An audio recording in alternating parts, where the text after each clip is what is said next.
Ben, what's your dominant emotion after that game?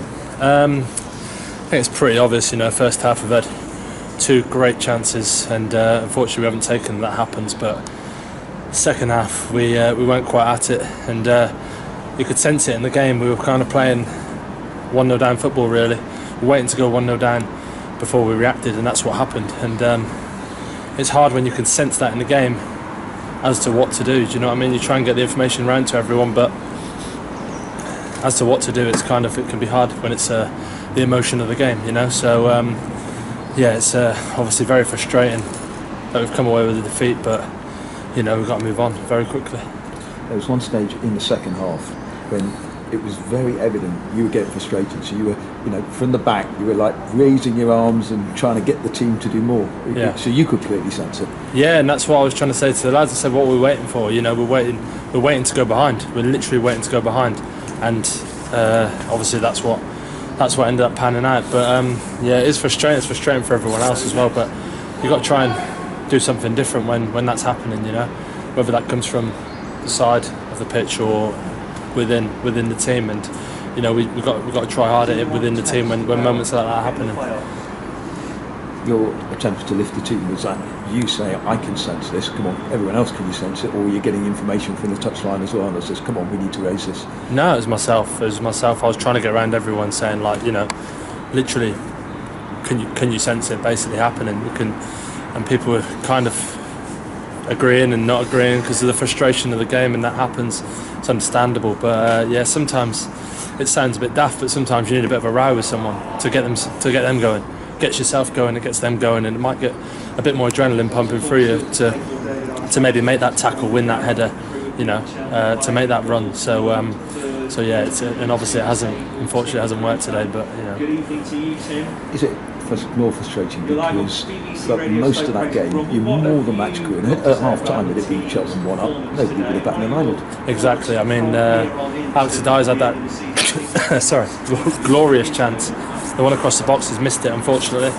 On another day puts that in, and the other one, Alfie May, the ball over the top, and I'm not a striker, maybe he took it a little bit too early. Like I say, on another day could be 2-0 up half time, but then again Owens made a great save at the very end of the first half.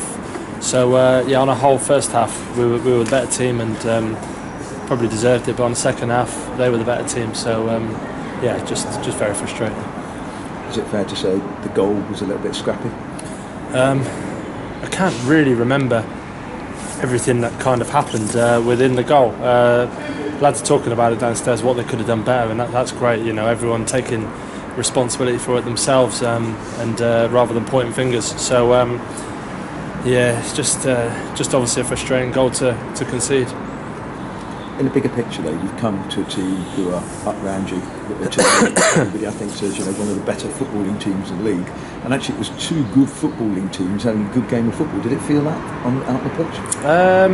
Like I said, first half it felt very comfortable. We felt very comfortable until maybe the last 5 minutes of the first half. They kind of got into some good areas then, but second half it's not very enjoyable to play in when it's a bit like that. It felt a little too one-sided, and I mean, obviously the last 10 minutes when we've gone one down, we've had a go, and we've on another day maybe get half a chance and you get a goal back. But I mean, from your point of view, it must have looked like quite a good game to watch rather than some of the games we've been involved in lately. So it was a decent game to watch, but there was that spell, we felt it up here, when it looked like Crewe were going to score, and you saw obviously sense along it. What happened in that 20 minutes? Because it was unlike Cheltenham this season. I think we stopped when they got to the middle third. I felt like we stopped getting the press on. We kind of just sat off, and also when we won the ball, we became very sloppy, and it led on to being more sloppy and more sloppy. Everyone was then being sloppy, so that's kind of where you have to take a bit of a risk and try and find that pass rather than, we know we had 2 quick lads up front, and the ball in behind was on sometimes, not every time. So we just got very, very sloppy, I thought. How do you keep your balance down as a team captain? It's obviously disappointing to lose, but 5 games lost in the first 27, first defeat away from home since August. How do you get the balance between unhappiness about the defeat and the bigger picture? Listen, you've got to be unhappy.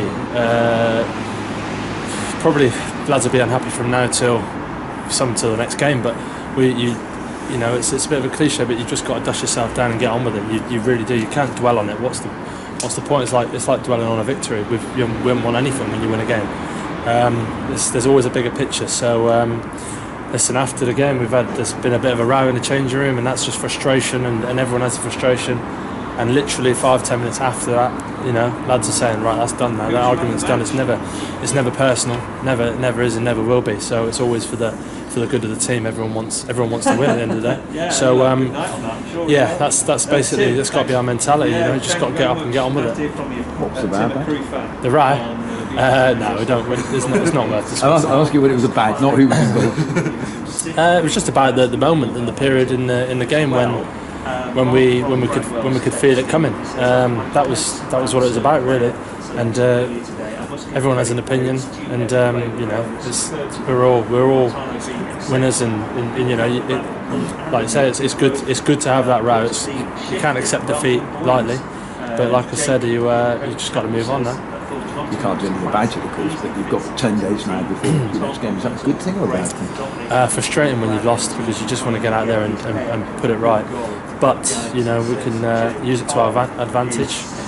You know, they'll have a game, I'm sure, on Saturday, so it'd be great for the club to go and, you know, watch it and analyse and see what they're about. And obviously we've played them once already, so yeah, we'll have no excuses but to have fresh legs on that Tuesday. So you know, it's a big game. It's a great place to go and play. The atmosphere is brilliant. So you know, we've got to harness that and enjoy it. And nothing to fear. Absolutely. What, you know, if you're fearing it, you've nearly lost already. So yeah, like I said, enjoy it. Even when you're getting sticky situations like that in the moment, you've got to enjoy the atmosphere, because you can sense the atmosphere is going against us.